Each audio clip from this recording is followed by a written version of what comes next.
As we get started, feel free to introduce yourself in the chat box or ask questions.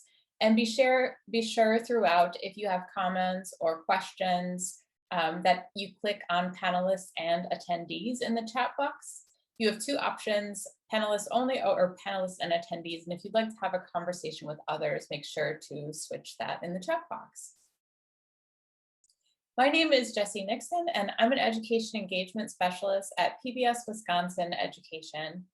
At PBS Wisconsin Education, we both produce classroom media that's free to use, standards aligned, Wisconsin focused.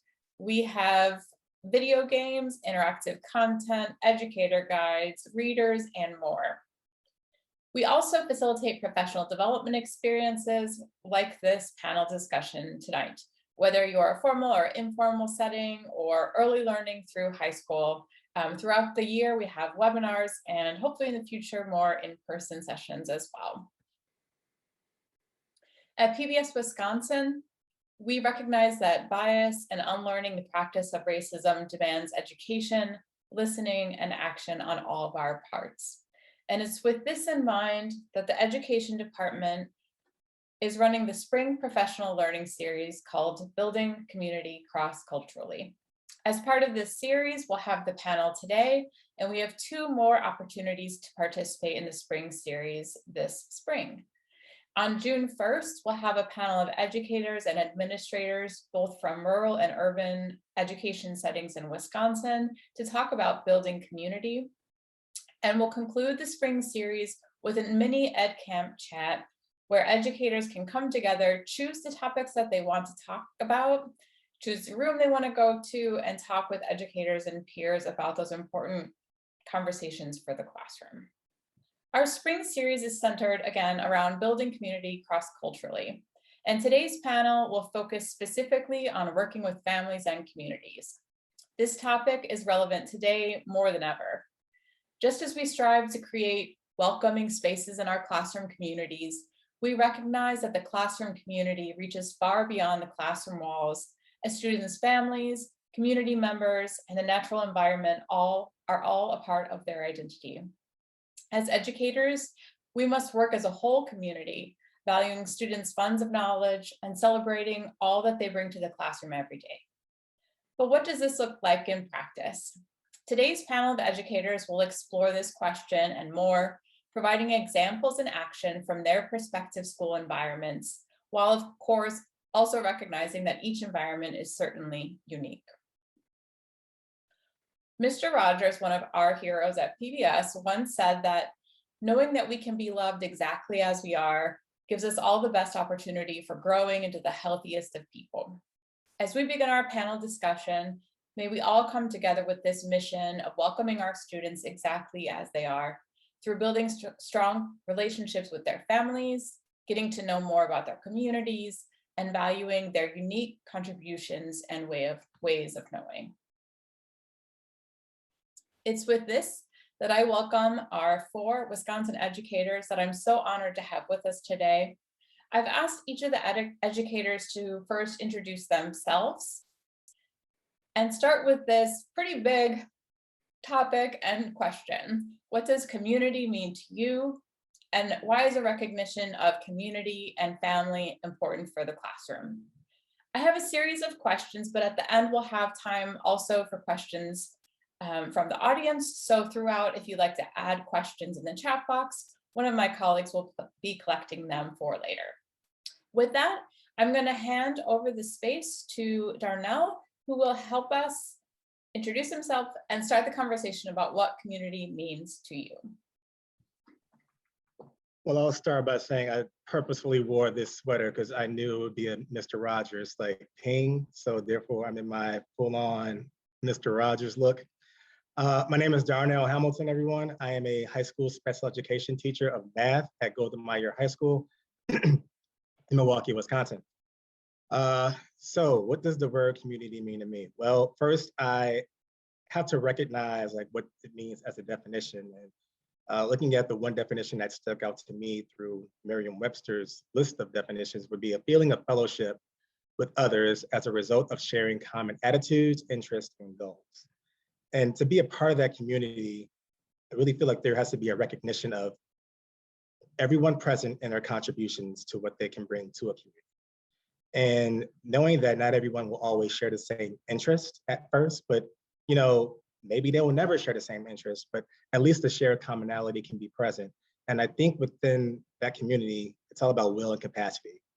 I've been reading a lot of late and the writings of Kike Ojo Thompson of Canada. She's got me thinking about, my contribution to community's overall goal. And the issue is that too many times when we think about community, it's about how others belong as opposed to how we fit into it. It really is about taking the time to sit with your capacity and will to want to belong to something. Like that's the strength of a community. When you can sit and understand where you fit in the fellowship, instead of trying to force your way into it, think about truly how you fit into adapting to your students' needs, adapting to the students' families' needs, adapting to your staff members' needs.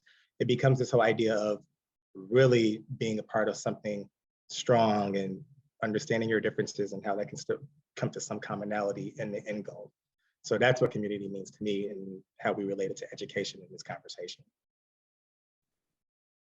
Thanks, Darnell. And I'm gonna pass it to Cindy Bryant. Good afternoon, everybody. Community, I really appreciated what you said, Darnell. I feel like attitudes are definitely a part of it, and shared community. I think I'm a Spanish teacher in Madison, and I come with, I haven't been in Madison my whole career. I've moved around quite a bit. I'm a kid who moved around a lot. My dad was in the Navy. And then as an adult, I moved around probably, I don't know, 3 or 4 times. I was in a rural area in northern Wisconsin, in Brantsburg, with my husband. I taught in Wanakee for 4 years, and then Madison for 1 year, and then Milwaukee for a year at Milwaukee School of Languages, and also Nativity Jesuit Middle School, which is a bilingual school. And even after college, I'm kind of jumping around. I can't remember everything. I even taught in Mexico for a year. And then 10 years ago, my husband, who also speaks German and Russian, was like, he's a counselor. Let's just go abroad. Let's live abroad. So we spent 6 years overseas. And then I came back. I've been here for the past 8 years. So for me, when I think of community, I think of what Darnell was saying for sure. But my lens, I kind of take it to language. And since living abroad, I teach Spanish now. This is my first year teaching Spanish. I was teaching computers for the past 7 years in middle school, which was kind of its own language too, a different language. But I feel like language is the access for me. Like what, after living in China for 4 years, coming back and looking at the world, like, oh my gosh, we have so many cultures living in our country, like in Wisconsin. Like, even like if we talk about what are the cultures of me, like I'm like middle-aged white woman, so, what's my language culture? What's my school in Madison has really thrown itself into being anti-racist educators. What's the language of that? What's the language of Spanish? What's the language of me teaching Spanish kids that don't speak Spanish? What's the language of the people at my school who already are native Spanish speakers, who are bilingual? So I just am always focused on community through the lens of language, because we have to talk about it.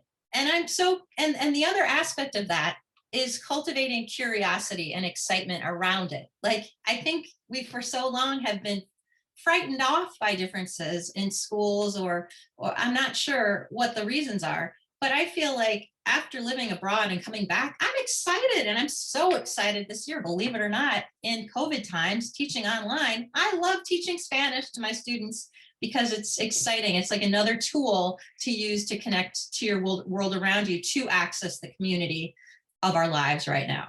So I'm excited. And that's, to me, that's my lens on community. And I talk a lot, so I'm going to stop now. Thank you, Cindy. And I'm going to move it over to Buwajige Kwe to talk about, introduce yourself and what is community to you?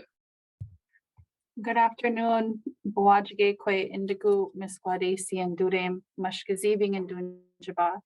Hello, I am of the Turtle Clan and I'm Ojibwe, and I am from Bad River, which is located right at the northern part of Wisconsin on Lake Superior.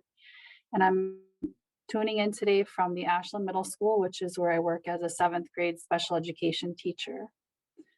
And I'm coming here to you as like a representative of communities that I'm a part of.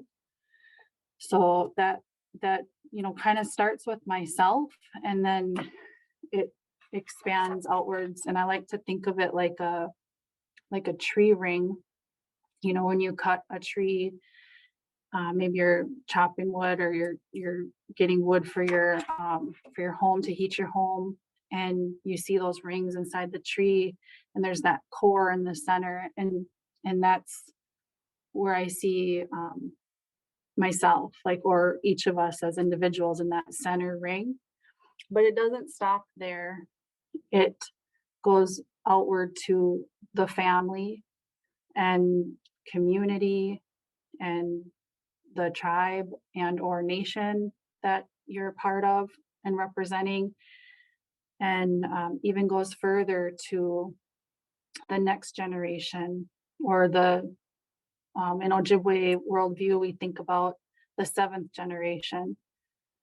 And then you can keep going to think about the natural world, or Mother Earth, and that's part of our community as well. And then I'll go one step further to the 7th ring, and identify that the ancestors and the universe is part of our community as well. And the reason I stop at 7 is because there's 7 values in Anishinaabe and Haudenosaunee worldview.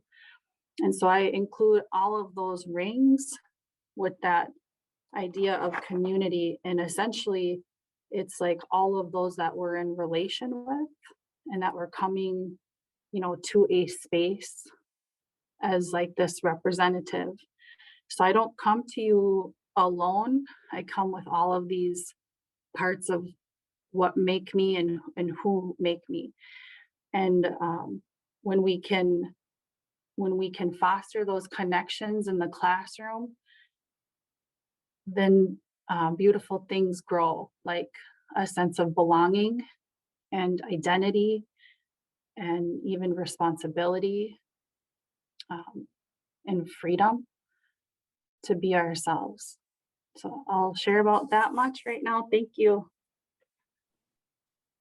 Thank you. And moving on to Nate Rice. Hi, good afternoon. My name's Nate, and I'm a school counselor, and I work in West Dallas at West Dallas Central High School. I've been in Wisconsin for 20 years, having grown up on the East Coast in Pennsylvania. I guess I just wanted to start by saying that as a white male, I have done some privilege activities in the past, and I scored almost as many points as almost anyone in the room. So I come to you saying that, and also saying that it's taken me a long time to learn and grow and read and better understand my whiteness, and how that affects, when I walk into a space, and how people that are less privileged than I have been marginalized and treated unfairly based on things that they have no control over.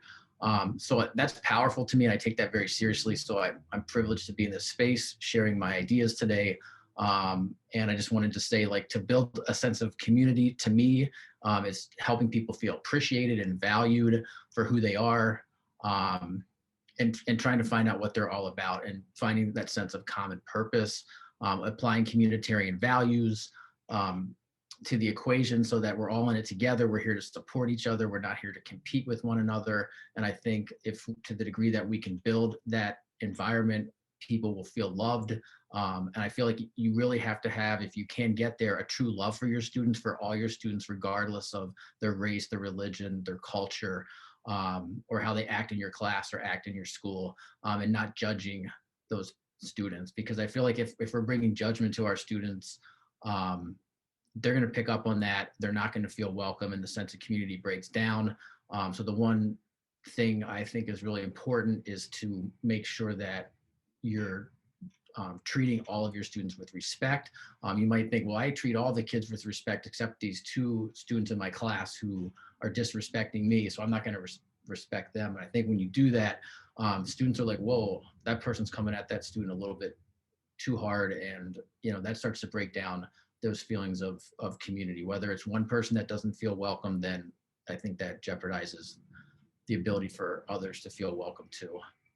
And I guess the last thing I would say is there was a really cool podcast by Janet Stovall back in 2018 out of Atlanta. She works for UPS as a speechwriter. And what she said, and I think that this is where we would all, as schools, always like to go. She says, imagine a place where people of all colors and all races are together, where those people feel safe and are indeed expected to bring their unassimilated, authentic selves to school every day, because the difference that they bring are both recognized and respected.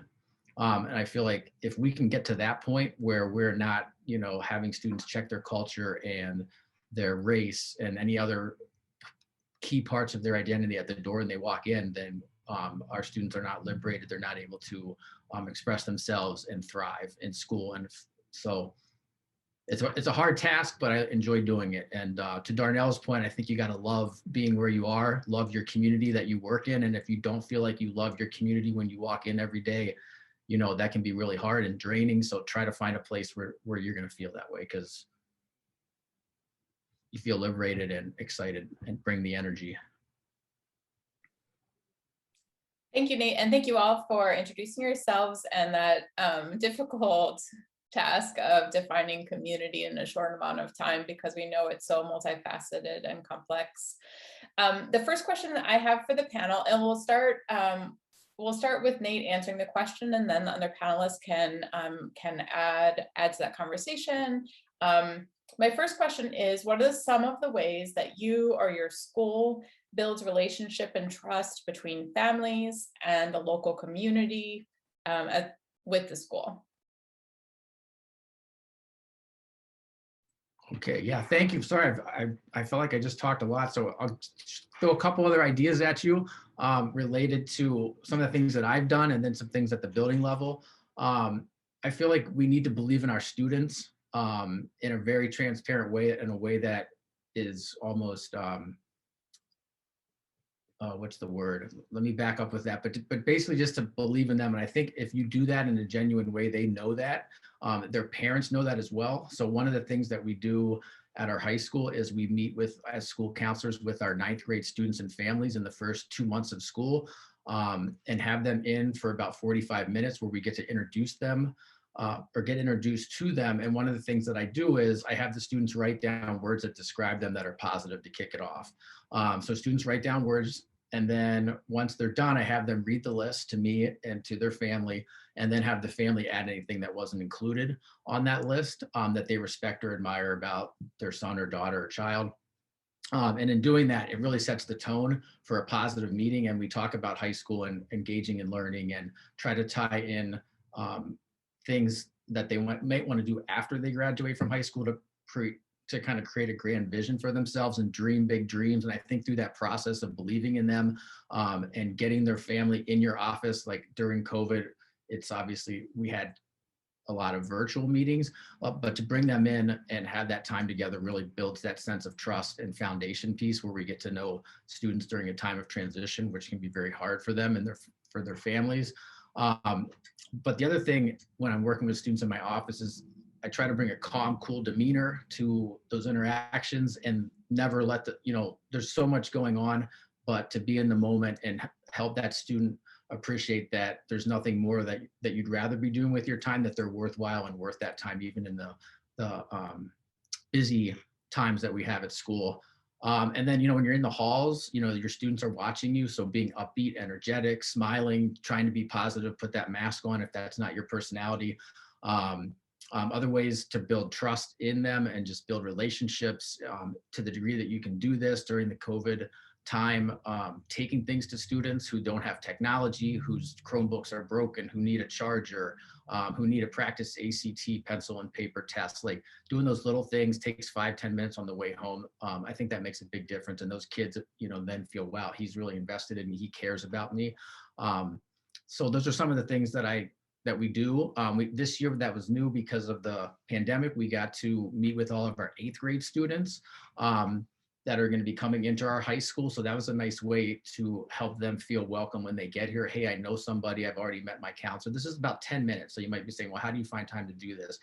We partnered with our middle schools, and the middle schools, set up the conferences. So we just got to jump in for the last like 10 minutes, talk about course selection, talk about things going on in the high school. So we really thought that was a nice transition piece. And then the final thing I would say about what we try to do as a school, we've got a broad range of clubs and organizations that are there to help students, meet a subgroup of our larger building that are aligned up a lot of times with identity or interests or passions that the students have. And I think one of the reasons we like to meet with the kids early in 9th grade is to get them plugged into some of those activities right away, and also get our incoming 8th graders excited about high school and some of the things they can participate in. I'll just open it up to the other panelists if anybody would like to chime in.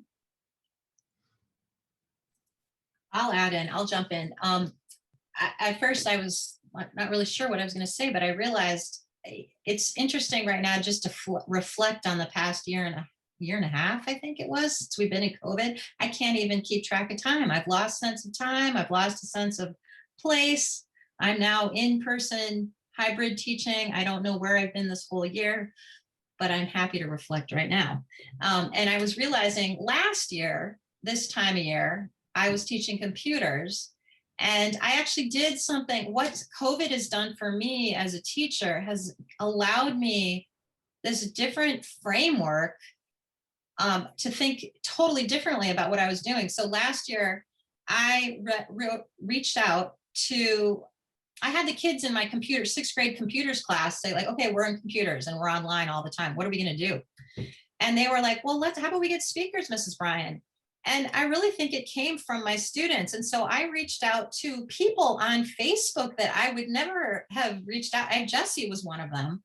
I don't think you came last year. That I continued this last semester. I reached out to you, but I had Rob Chappelle, who's an editor for a local news organization in Madison, come and share, like, it's a big deal, like the editor of the Milwaukee Journal Sentinel sort of like thing. He came, didn't know him. He came to my class and talked to my students. I had a friend from New York City. I used to live in New York. He came and talked about reviewing films with my students. I had a coach come and talk to my students in Madison. A coach who's been in the news recently from Madison West, but he was a lovely person to talk to my students. And I can't remember the different people. Oh, I had Jennifer Upham Gray from Forward Theater come and talk to our class. And she actually I didn't know this, these conversations, and these were just short, like 15-minute Zoom talks that I had the kids present for. And more kids were showing up. I don't remember the numbers, but kids were coming to this because it was interesting. And they had access to the person by asking questions in the chat. And these were 6th graders. Sometimes I had them for my 7th and 8th graders. And Jen Upham Gray came from Forward Theater, ended up telling us a story about how her brother married an actress from Hamilton, the musical, and she was in her backyard. So it was just an amazing, she runs a theater at La Follette, the high school next to my middle school. So I really had just invited her, not knowing anything more, just thinking I wanted the kids to hear about theater opportunities, the 8th graders, that they could do in high school. And so that was really amazing. That blew my mind. And I also I'm not sure what's going to happen in the future, but I know now how to use Zoom. And I am going to be asking people, now that I teach Spanish, to be entering into my world. And I haven't really done anything yet since we're in person. I had Jessie Nixon's been coming and working with some of my 6th graders, talking to them about making videos, which has been fun. But the sky's the limit. I'm really excited.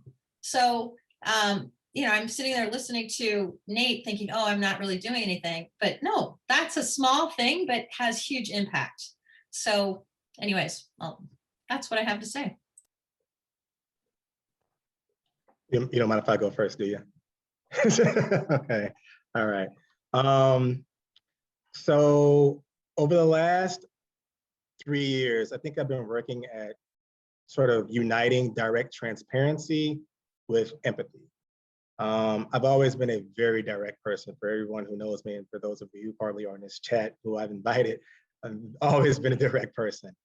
But it really has been a growth process over the last 3 years about how does that look when you combine empathy for your students, empathy for the students' families, empathy for a community that, being from Chicago, that I'm not a part of, and really starting to understand what it means to be of Milwaukee.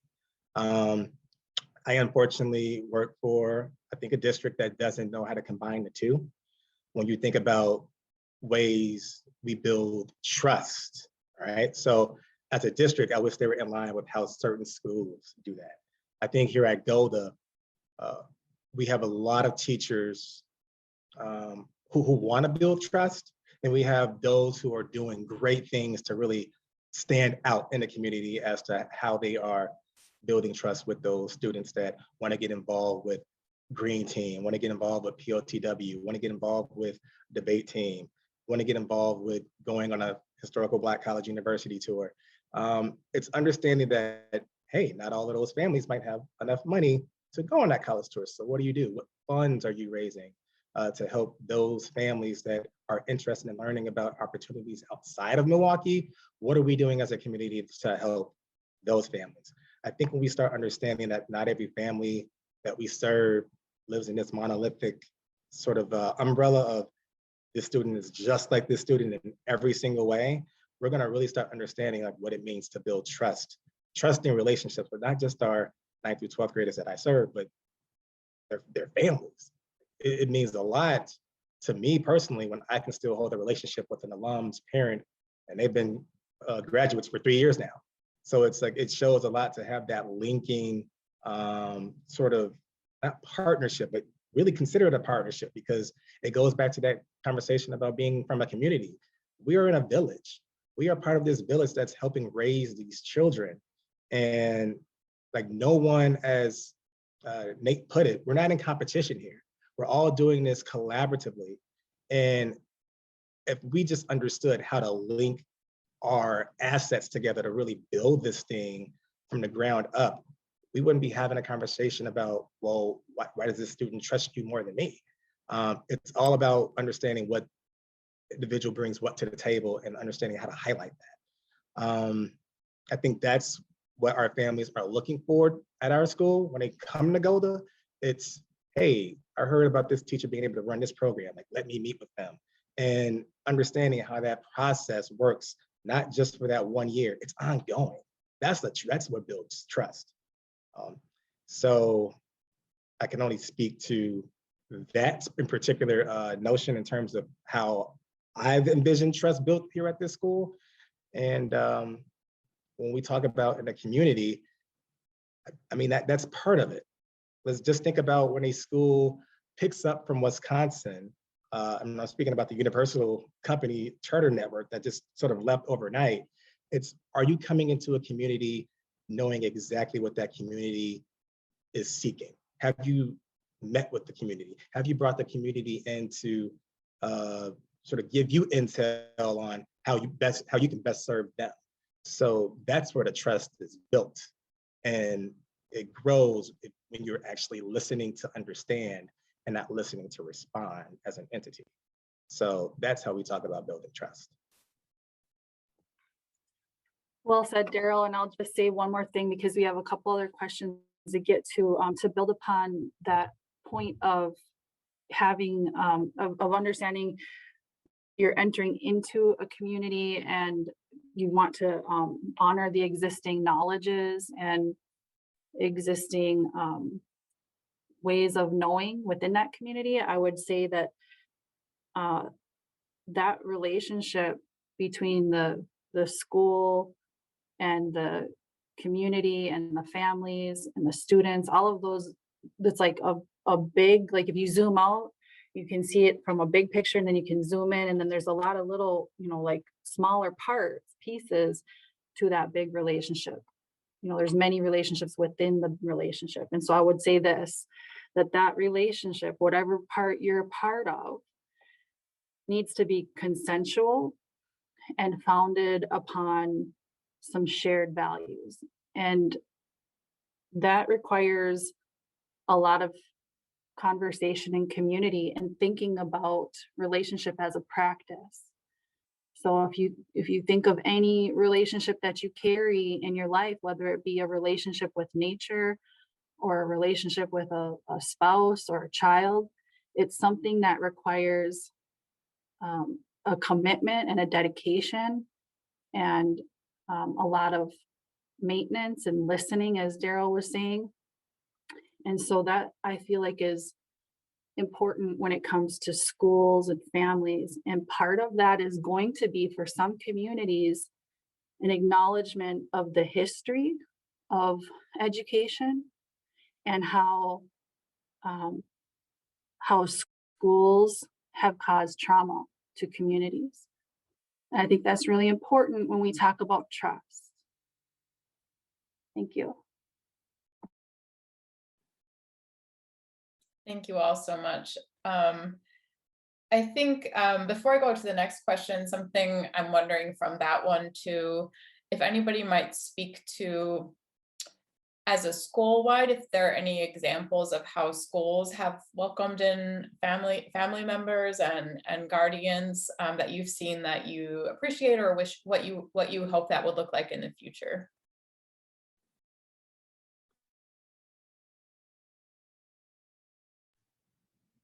I would just add one quick thing, I think related to that. And I was downtown in Milwaukee at by the Fiserv Forum where the Bucks play, and they have the Deer District. If you're familiar with that, there's a place called Punch Bowl Social, and I'm not trying to promote the business, but on their doors they have a message that says, "This is a safe place.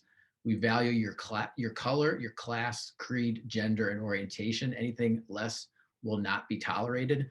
We don't have that message on our door at our school right now, but it's something that I'd like to see us consider doing, so that anyone who has been traumatized in the past in a school environment because they weren't accepted for who they were or anything else that may have happened that was bad can, at least when they walk in, feel that way. And then of course our front office staff are incredibly important. We've done a really nice job, I think, of finding people who represent the community, who are friendly, outgoing, make people feel welcome, because you can imagine if that's not the case. And then finally, when we sit down as school counselors with new families, whether it be in the summer or during the school year, we really take a lot of time to get to know that family and ask questions and find out more about their identity and what they're all about and what's important to them.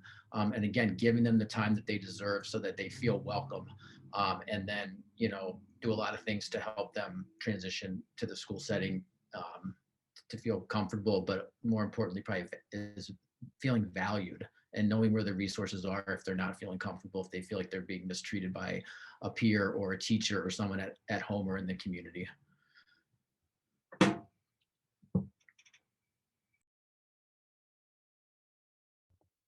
I mean, one really, I'm sure way that each of the panelists here can speak to is like, well, I see in the chat here, how do you make it more than just a sign on the door? Exactly. And so I was that was a perfect setup. Thank you, because I was going to say it has to become a space that is one of discovery and creativity and inviting and encouraging people to actually come in the space. And so we have to, figure out how to make that happen in a way that's safe and following our legal obligations to protect children, and making it more than just a sign on the door or some kind of a statement or acknowledgement. It has to be tangible. It has to have action behind it as well. And so I can give one example from our school here. I'm located in Ashland, Wisconsin. It's a very small, I guess I would say rural community.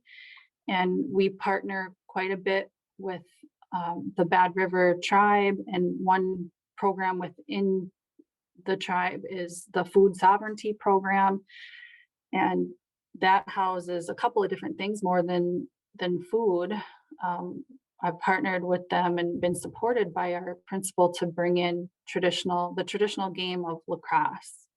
And so that is like a real true community partnership that is also multi-generational. So we have some, elders coming in to help us with the teachings of the game. And then we have two high school I guess you could say they're coaches, students who have learned throughout middle school and they've gone to high school, and that was like a real supportive game for them. And they come and help teach the younger ones. And so it's, but that's so specific. It really has to come from, whatever your passion is as an educator or a parent or an administrator, and like activate you like as a teacher, you're really an activist in many ways. And so you have to activate the folks around you, including the students, and make that space, for those ideas to come flowing, because you got to create that pattern. And I want to share this from one of my colleagues who is at the UW Green Bay Indigenous Education Doctoral Program. He said, I asked the cohort this question because, I just wanted to see their input, because again, I'm a representative here. And he said, you have to create the patterns for family and community to be discovered and have that existence and that participation encouraged. So again, it has to be more than a sign on the door. It has to be a practice. There's not going to be like, whatever I tell you as specifics of here are the activities that I'm doing, it's not going to work for the next school. It's like, oh, cool, that's interesting. And maybe it will spark some ideas.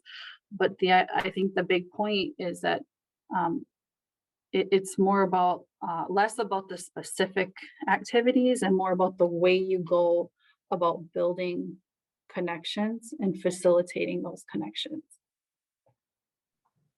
I want to apologize to Bawa Jikikwe. There was a colleague walking by, so I'm sorry if I was talking and I was muted. I just want to let you know I was paying attention though. I want to tag off of your mention of activation, right? So we talk about like, how do we activate those in our community to do more?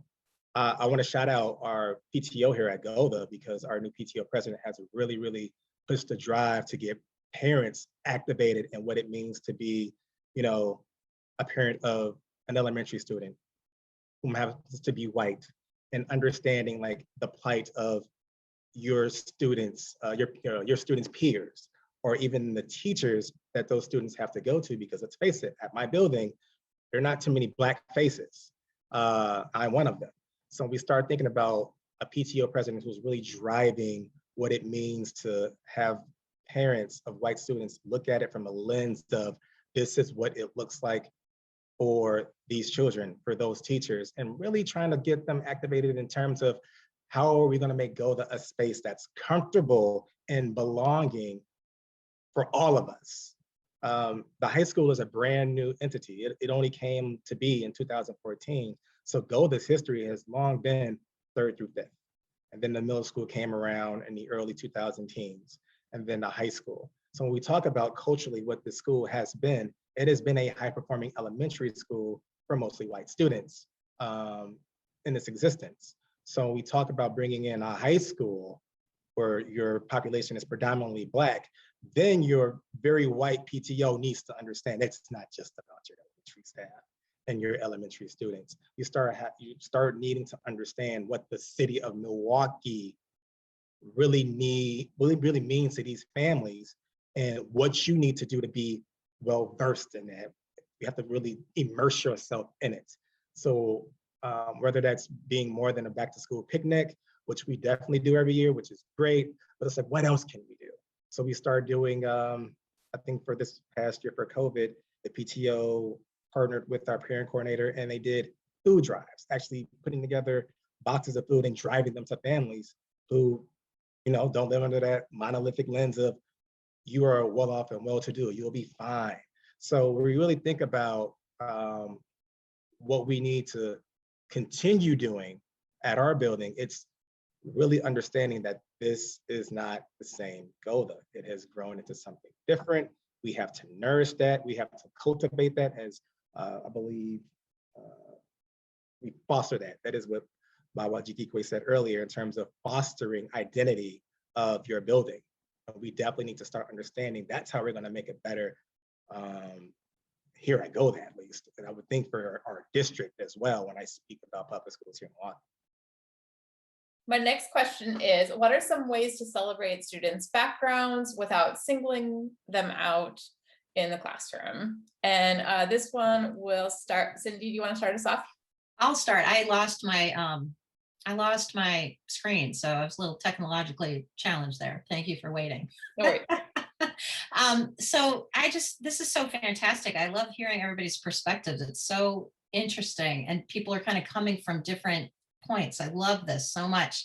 I wanted to talk a little bit about what was just discussed, because I feel like my school, I was talking to a colleague before I came here, and I was going to specifically not talk about my school, but I think I'm going to specifically talk about my school right now, because since all of the heated Black Lives Matter events that have happened in our country, and not just to Madison, but to all over our country. But I feel like Madison, in my experience living in Madison and being in Madison Metropolitan Schools, we have, at my school Senate, I don't know the other schools, but my school has taken it on.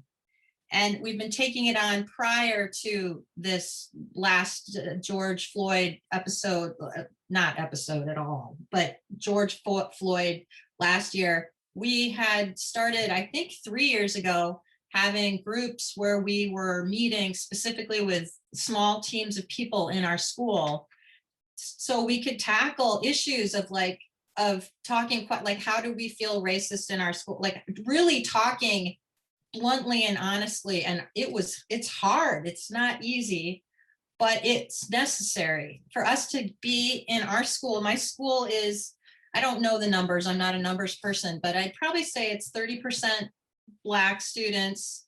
We've got a large number of Latino kids. I don't even, and then Hmong and Asian, like, I don't even care. Like, I feel like we're all together in a school, yet it does matter. I need to take it on and figure out what this means from my students' perspectives and the family's perspectives coming into this school.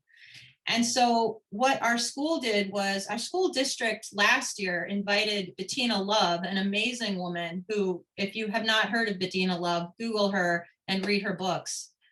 She came and spoke to our school district, not this school year, but the prior non-COVID year, and charged us to be anti-racist teachers, which in my school, we'd already started on that.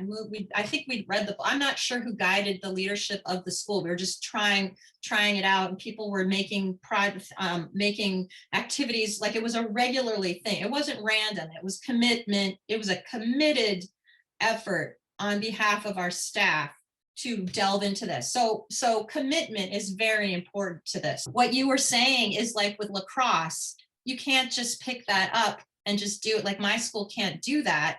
We have to examine what's going on in our school, and the anti-racist piece is like what's going on right now. And we are committed to it. And people in my school are creating the curriculum that we're doing. And it was a commitment that every meeting we read this thing about how we are anti-racist educate. At the beginning, it's like, oh my gosh, this is so robotic. Why are we doing it? It's showing the commitment. So I understand it very differently now. Like, we have to do that to renew our thought process, to gather ourselves in that. And then over the course of the year, like, I guess, long story short, I could talk hours about this, and I don't want to. But my takeaway from all of this was, I'm not going to change my experience as a white, middle-aged, privileged person. However, what I can do is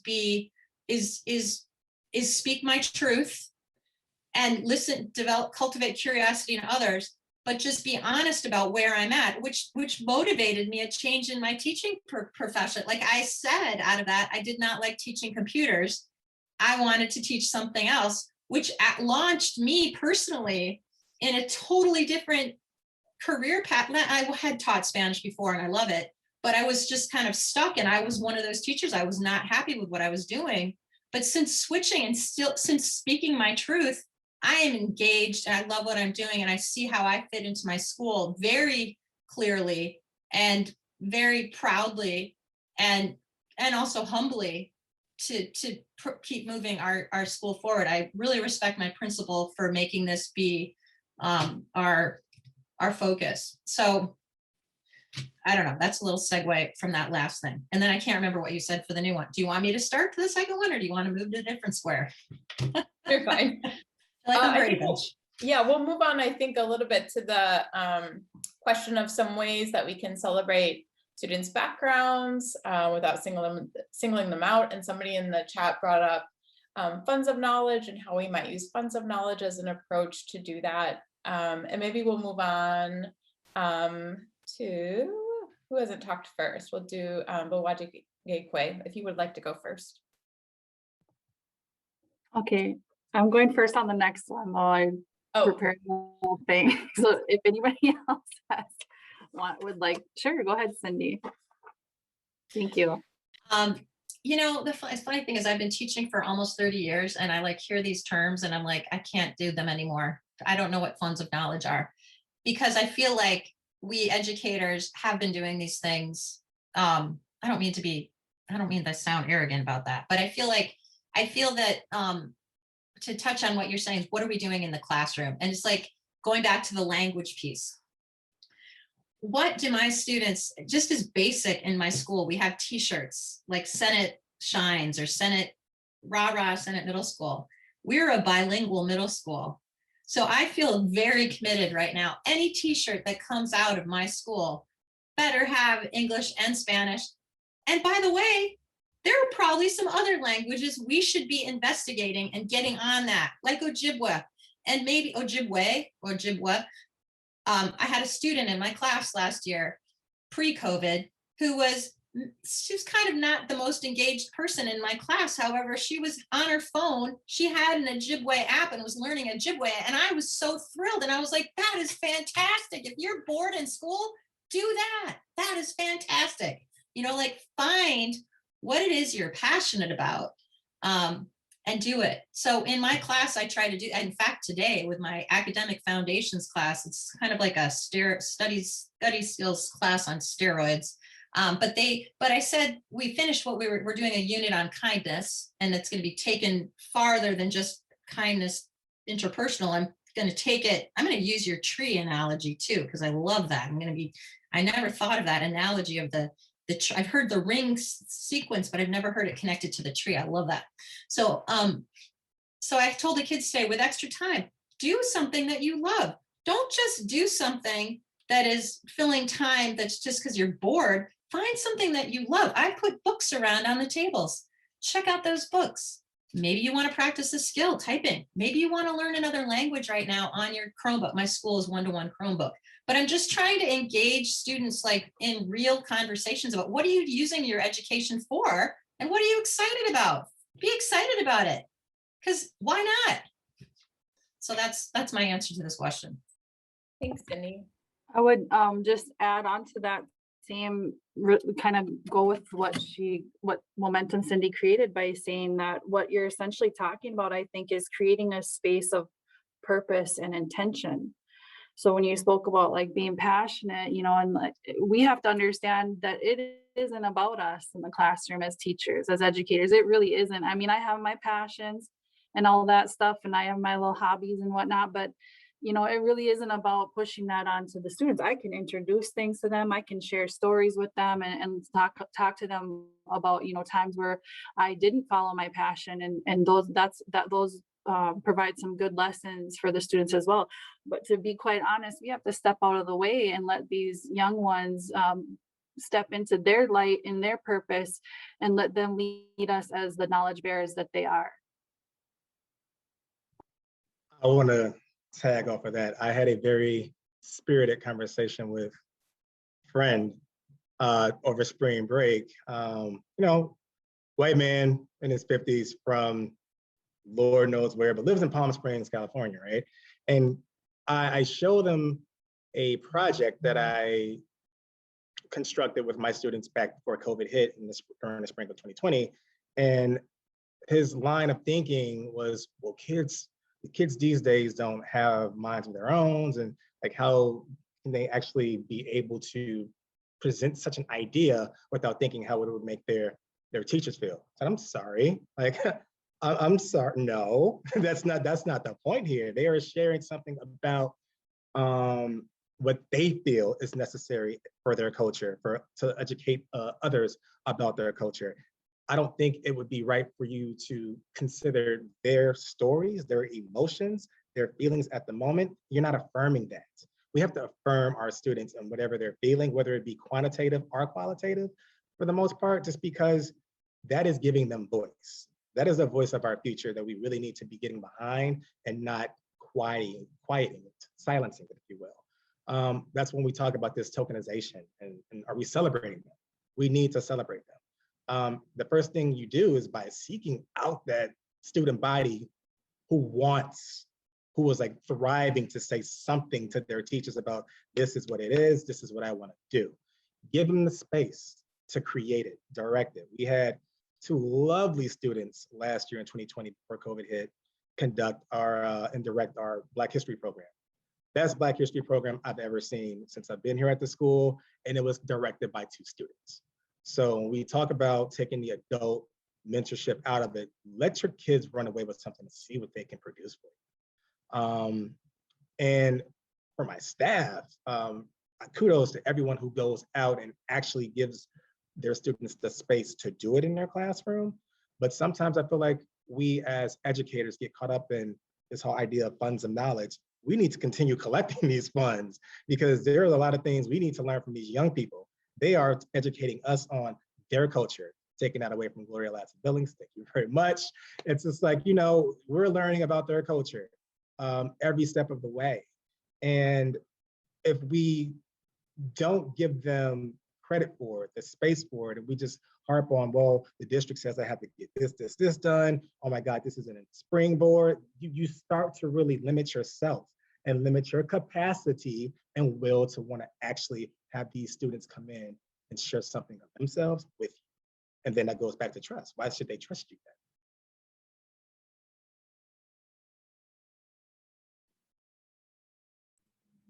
Yeah, as far as, celebrating the culture piece, with the Black History Month, evening event, celebrate it throughout the month. But looking at all the other months that are out there, our equity team at our school, I think, has done a really good job of highlighting the broad range of identities that our students share at sometimes, and sometimes more, smaller groups of students share. But I think when you create that environment where all of the identities are welcomed, and their students learn about those identities, so it comes from a space of hopefully some sense of education or knowledge rather than a place of ignorance. We've worked really hard at that this year. So I hope that we'll see some dividends from that. And one of the things I did was I sent out, whenever the attack on the salons in Georgia happened with our Asian American students, went into the student information system and sorted out our students that are listed as having Asian American ancestry, sent out an email of just saying, my thoughts are with you. I care about you and your community. And those are ways I think you can do it kind of behind the scenes, as opposed to, like, sometimes it can get awkward to call it out if someone doesn't want that attention or doesn't want that part of their identity is not something that's important to them. So that was a nice, I thought, subtle way to do it behind the scenes. But I feel like, you want to celebrate that culture by doing recognition events. I think it really comes back, a large part of it comes back to curriculum. You need those identities and experiences and histories to be fully developed and shared in the curriculum, beginning at the young ages all the way up through high school, so that the celebration pieces are awesome. But if it's just kind of something you do quick and done and over, and not something that's continually perpetuated, like so many of you have talked about through school climate and culture and classroom environment, where you're centering the students' experiences and learning from the students, is incredibly powerful. I know that I'm quick to ask questions of students about things I don't understand about their race or their ethnicity or their culture. And I feel like when I do that, the kids light up. And when I was younger, I was afraid to ask those questions. I felt like, oh, I don't want to talk about that because maybe we're not supposed to. We're supposed to be colorblind. We're not supposed to see culture, and I think we do. And I think if for anyone that's still out there thinking that color blindness is something that we should, seek, I think you just think about your kids, and they look in the mirror when they go home or whatever, or in their phone when they're taking a selfie. What do they see?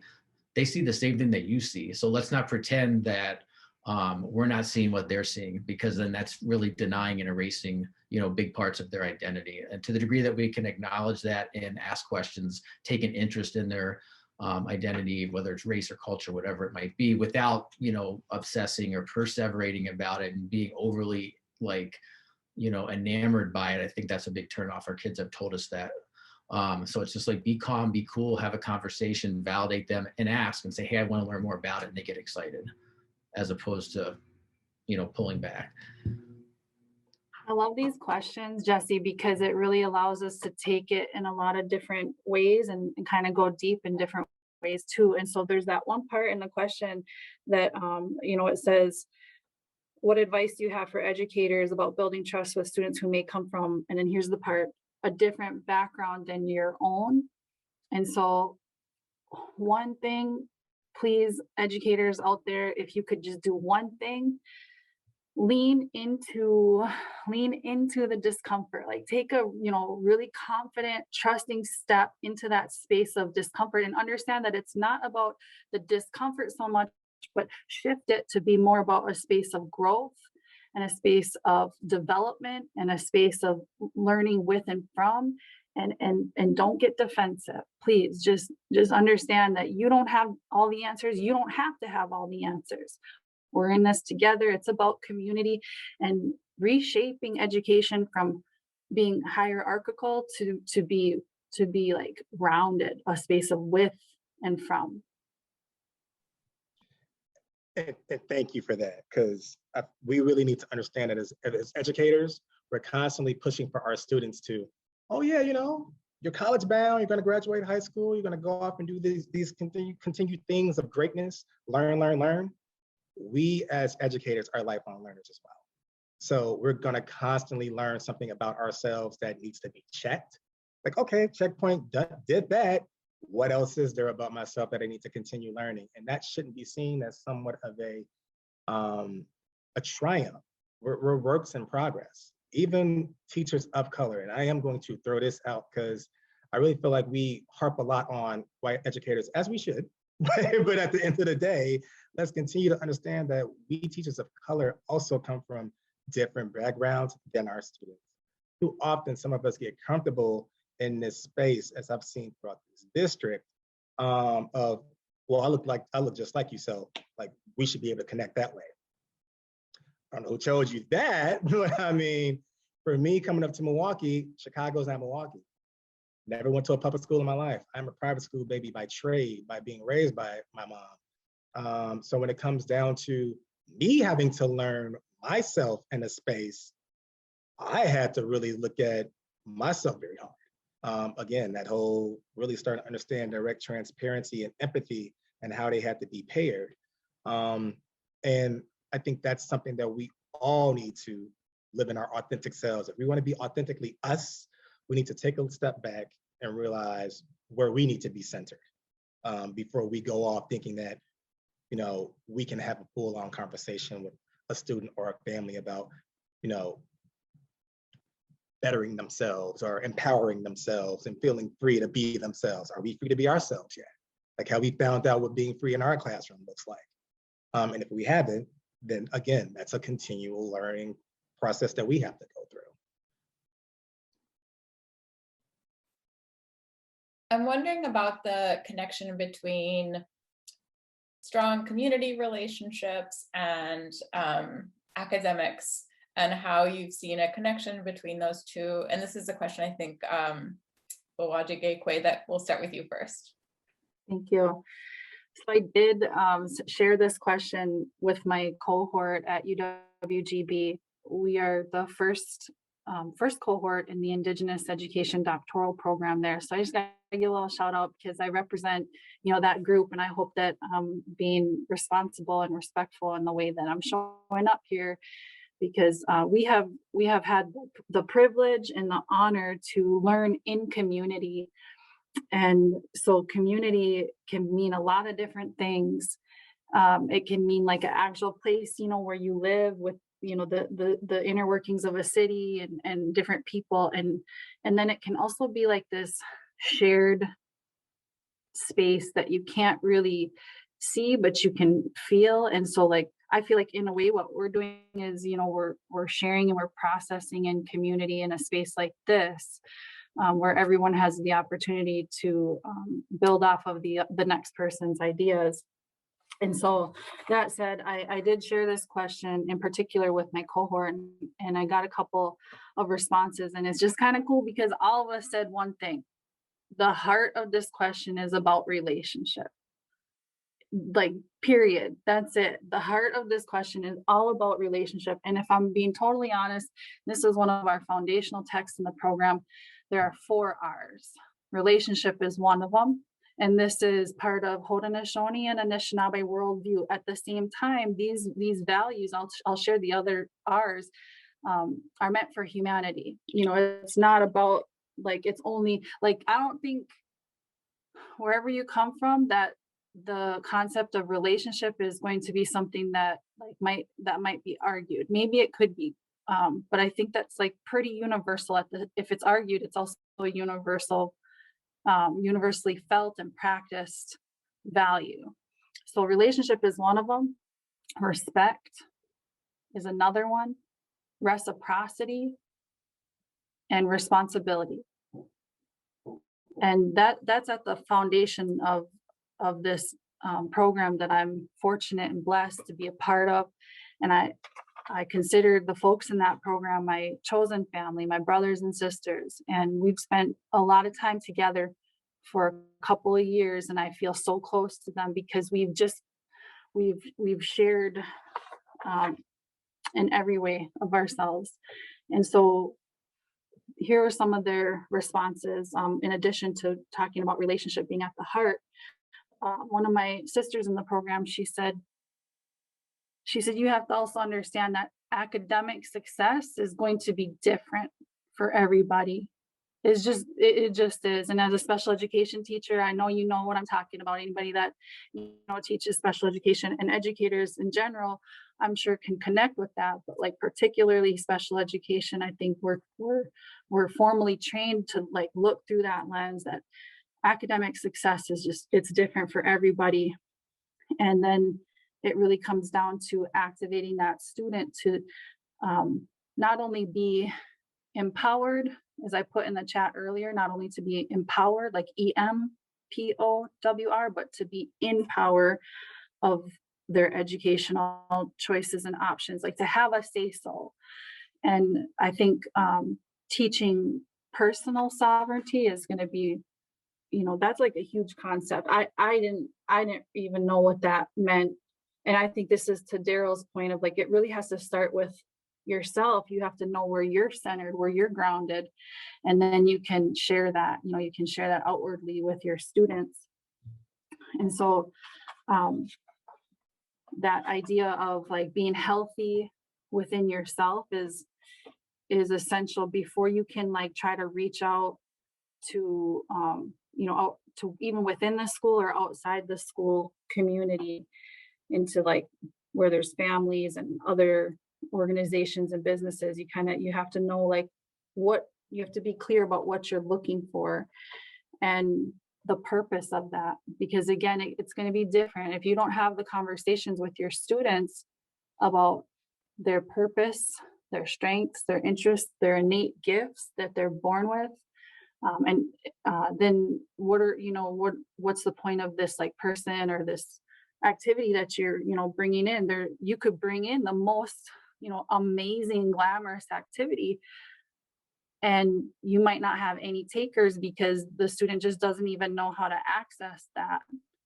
And so I think a lot of what happens is that it's like this discovery journey, this empowerment journey, and in a lot of cases, a healing journey that happens with students and with us as adults, as leaders in the classroom too. And so we build together and we collaborate together and we share our gifts. And we have to understand that because at the center of this idea, this question, the correlation between strong community relationship and academic success, because at the center is relationship, we're not alone. you might be the only adult in your classroom, but you're not alone. And you shouldn't take it on that way, because that's too much pressure. It like kind of like supports a toxic framework of perfectionism, and it's not okay. It's unhealthy. And so what we become, we become connectors, we become facilitators, we become activists, and we're dreamers, and we're knowledge seekers as teachers, and it's a huge responsibility. And so we begin to seek out education in another way, like instead of knowing all these facts and trying to memorize things and be chronological with it, it's about telling a story, and everybody has a story to offer. And I feel like education has, for me, shifted to be from a space of hurt and pain, because I tried so hard to be perfect growing up through my experiences, to a space of liberation. So education has become liberation for me, in a space of like freedom and what I can think. And hopefully we can foster that in the classroom. That's my hope, that we can foster that in the classroom, and that then becomes the success. That becomes the academic success for students. And so we then seek out those community relationships to foster that for students, because there's all kinds of gems in the community. And we won't know which gem we're really like searching for until we talk to the students and figure out, like, what are you passionate about? What are you interested in? And it's not even us talking with them, because, kids, if they don't trust you, if you're not genuine, if you're not showing up like I think Daryl was talking about, in a healthy, whole way, like, they can tell that, they can see that, they can sense it, they're not going to talk to you. And so you really have to be like real with yourself first, and what your purpose is, and then you can build that connection and help them and facilitate them with the community, because it isn't about us. It's about like them and their children, and it's really like about their grandchildren, and again, the seventh generation after we're gone. And if we're able to create that space of relationship as a practice, and being a connector and a facilitator, some of our students will blossom way beyond our wildest dreams. And it might be scary for us because we didn't expect that, and we just have to trust. We have to trust, because we can't let our insecurities or our traumas get projected onto them. Like, just because I don't think I can do it doesn't mean that student in my classroom can do it. I've had that lesson taught to me twice this week by a young man. He's like, you just got to trust me. And I said, you're right. You're absolutely right. We talk about it and we reflect on it. And I want to end with just saying, to let us understand that our job is to create spaces of freedom and creativity beyond what we know, what we even know. We don't even know what those paradigms are. Let the students lead us, and don't limit them. Like, don't stifle their creativity. That's just like heartbreaking to think about, how education has been historically a place to really kill the beauty in children, and to assimilate ways of thinking. So nurture them.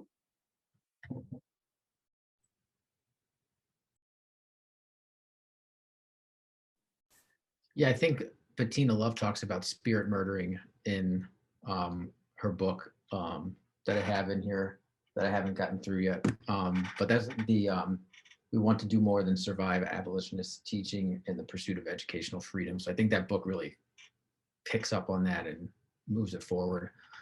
I'm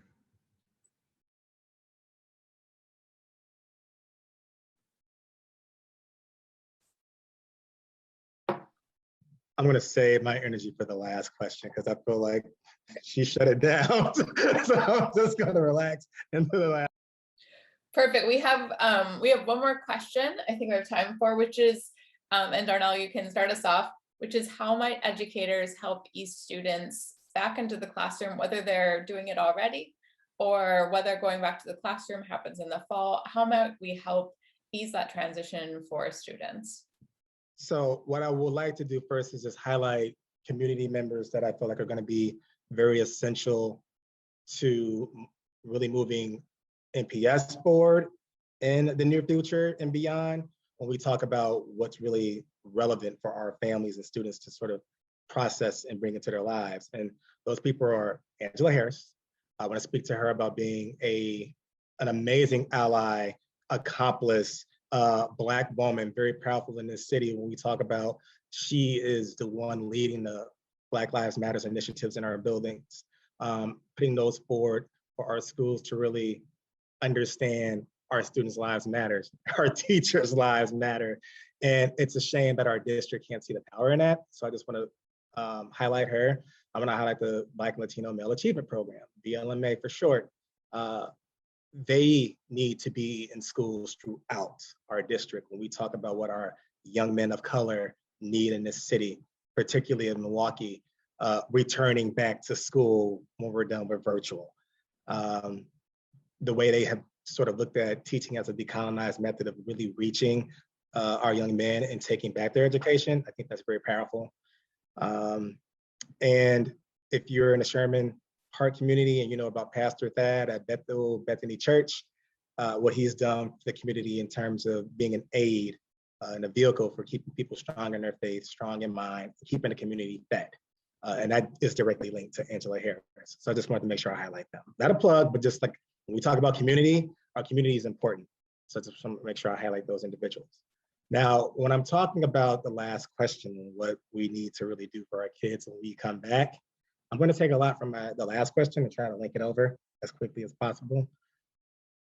We really need to come back and think about our students less quantitatively and more qualitatively. I really have sat back in these last 13 months and now going on 15 months and just really thought about testing and how we really look at our kids as numbers and, oh my God, let's go back to school for funding. Screw their safety, screw their state of mind, screw their trauma. That is not okay.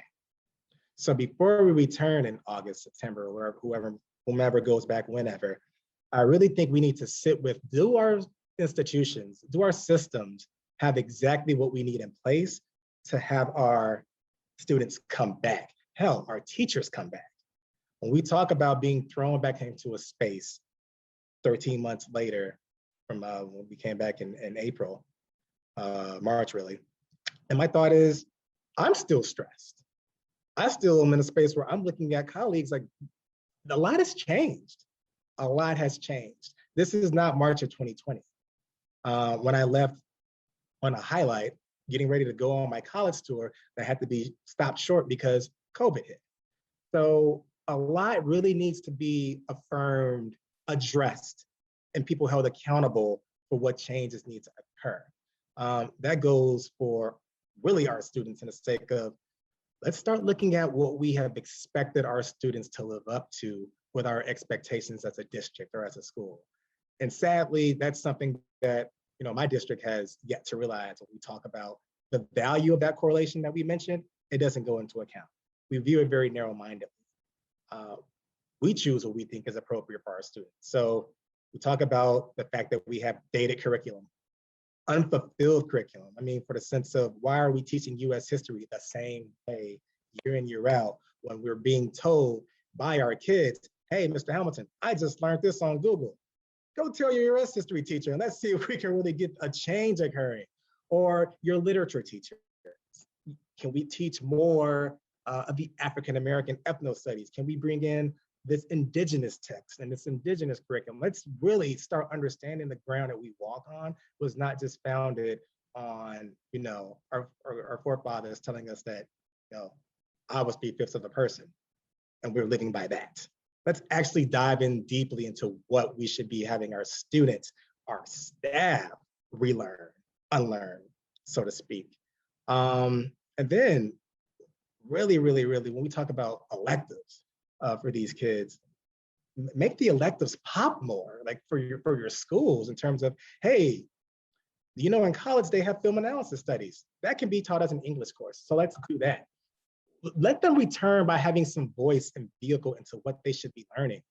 And as a district, man, it's not a lost cause, but I feel like we have a very, very, very strong sense of giving teachers time without thinking how that negatively affects our students. I remember being a kid in high school, not leaving the building till maybe 6 or 7 o'clock, being involved in a lot of extracurricular activities, and just because I also like my teachers. I look across the district, we're pushing kids out to get on buses. And unfortunately, that might stop because our district thinks that busing is not appropriate. So we start talking about, as a district, we really need to think about what message we're sending to our kids and their families about what we think of them. Qualitatively, stop thinking of them as dollar signs and test scores, and really try to get out of that habit and that mindset of, this is all we care about when we look at our kids, because it's not all I care about. So I wish that people would start understanding that going into 2021, 2022, so we can really shift how MPS is viewed. I'm going to piggyback off of Darnell, because I think what you're talking about, Darnell, is taking on systemic racism. Like we are at a point now with schools, I see it in Madison too, where like if I see something, well, I don't know, I'm not going to talk about myself, but we have to speak out, because we have to fix the systems that are in place that are reinforcing the bad curriculum, or the not having time for teachers to connect adequately with students, and the schedule that we have in the day that doesn't let teachers connect with each other so that they can chat about other students. Like that is something that's taking it to a higher level, where the organization of the school system has to get relooked at and changed. And it's absolutely true. We cannot do it alone. We have to do it together, but we also have to call it out. And that's what I find after being home from COVID and being in a new place of what our anti-racist work at our school, my learning is I have to call it out. I have to call it out as much as I possibly can, which is hard and challenging. And sometimes people don't want to hear my opinions about it, and I need to check with other people, but like I have to write letters about things, or I have to, I'm being very vague right now, but I feel like it's something that I can't wait to see what our school, some people are feeling, oh, it's just going to go back to the same way. That I don't think we can. I think people will be very angry, like the constituents, the people who come to our community, our schools. Everybody wants change. Well, not everybody, but people want change. We have to have it to reach these kids. So I feel personally excited. It's hard. It's uncomfortable. I don't know what it's going, but I find so much comfort in what, okay, I'm going to say it again. I have to keep practicing. I'm a visual learner. I have to look at your name. Bawajigekwe. What's the emphasis? Bawajigekwe or Bawa? The fourth syllable. And just real quick to break it down, it's Ojibwe, you know that because I said I'm Ojibwe. So Bawajige means to dream, and Kwe means woman. So that's what my name literally translates to. However, it is a whole story, but just for sake of time, it's a literal translation is dreaming woman. Bawajigekwe. I love that so much. I'm going to find it and write it down and talk about it with my students. But yeah, so you said something that was really important, and I can't remember what it was, but it was important.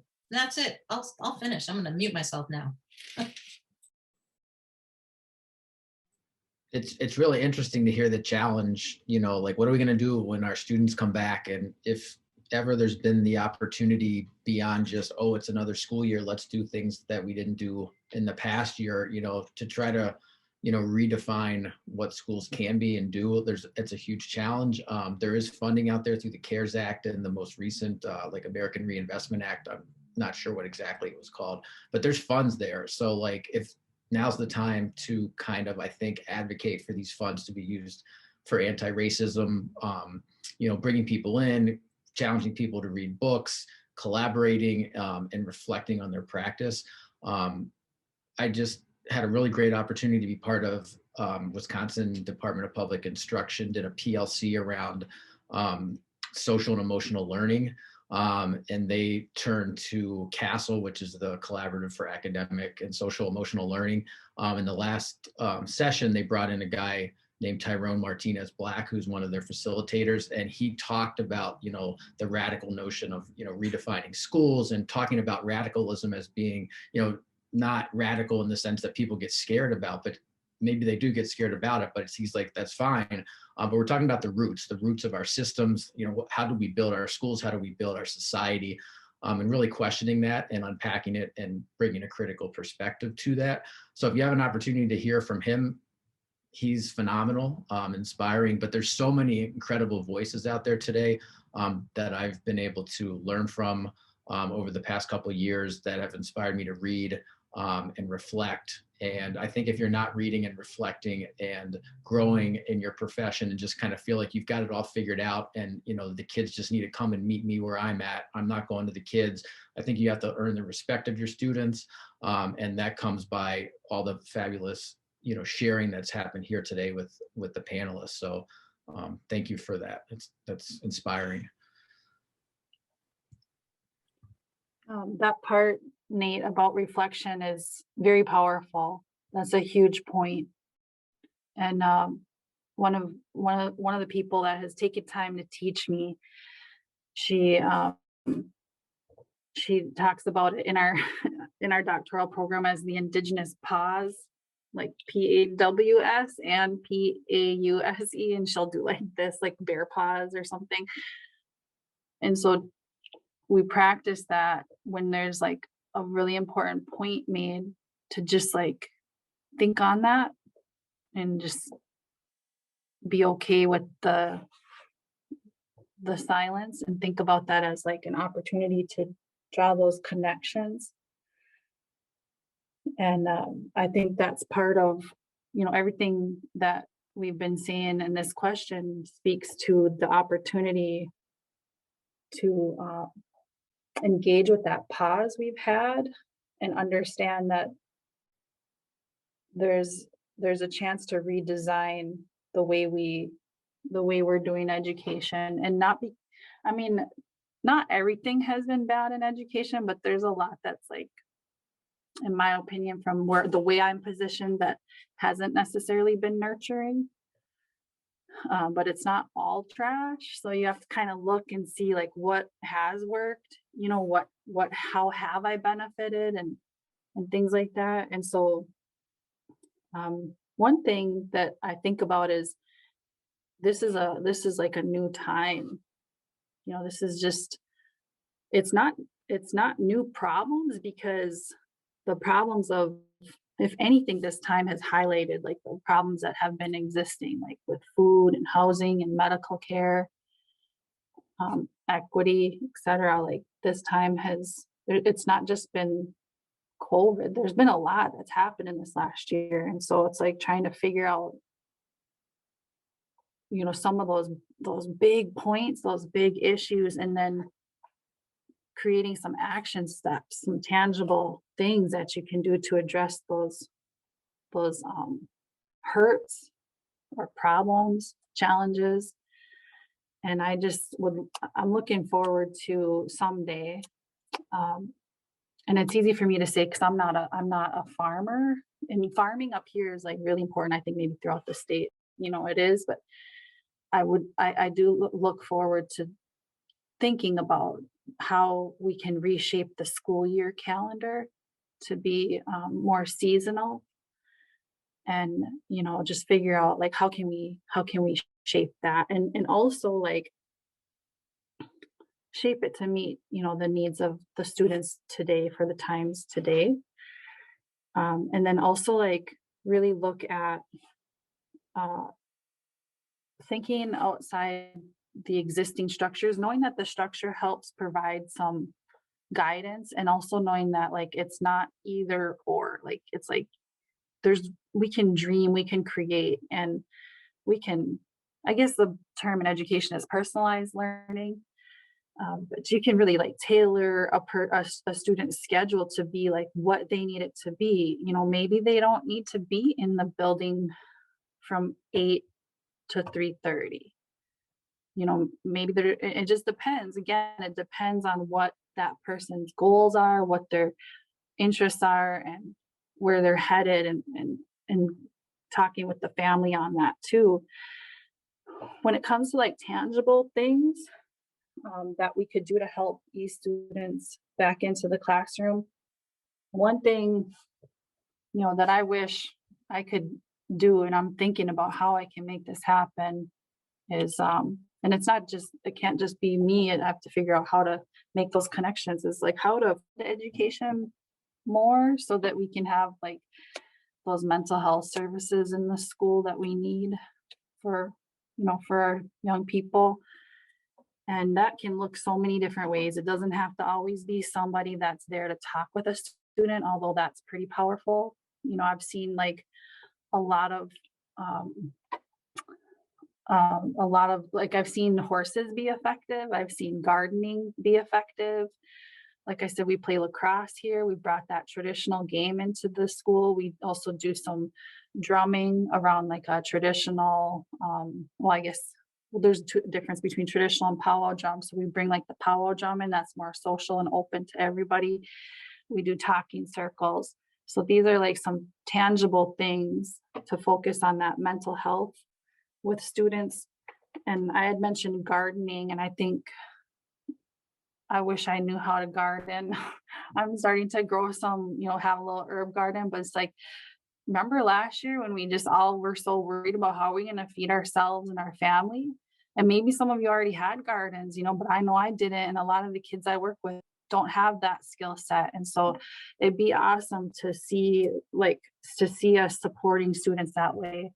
And our tech ed teacher here at the middle school has created an outdoor classroom for the school, which has been like awesome. The kids have helped carve out the trail and build benches and mulched the area and all that. And so like, that's new, that's different, that's good and important. So I would just kind of mention those things and see the point that we've all been making, which is like, this is a really amazing opportunity and time to dream and redesign. Thank you all so much. I wish that we could go on forever, and I think we really could.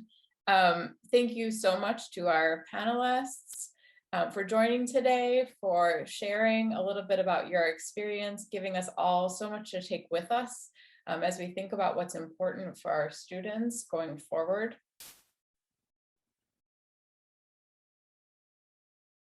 I'd like to leave us with a couple of resources from PBS Wisconsin to continue thinking about these really important conversations. One of which is a series called Why Race Matters, which is a 9-part digital series focusing on important issues affecting Wisconsin's Black communities, and you can watch those online. It can be used both for an educational context and also for your own education. As well as one series out of PBS Wisconsin Education, which is called AKA Teacher, which is really a space for you as educators to read about what other people are doing in the state. We have a Facebook group that goes along with that, where we'd love to continue the conversations that we've started today with our wonderful panelists. Just this month, it's a blog and also a video each month. It features an educator from Wisconsin. And just this past month, we've released a blog that features one educator's journey towards becoming an anti-racist educator. Again, we have coming up in this series a couple more events, and you can go to our pbswisconsinaeducation.org/events to find out more about those events. And finally, I'd like to thank you all for joining us. Thank you again to our panelists for being here, for making this conversation. I appreciate that so much. And everybody that's attended today, I've seen a couple questions about the video of this, the recording of this, as well as everyone will receive an attendance or certificate of attendance for attending today. So thank you all very much. And thank you mostly to our panelists for being here and for the wonderful conversation.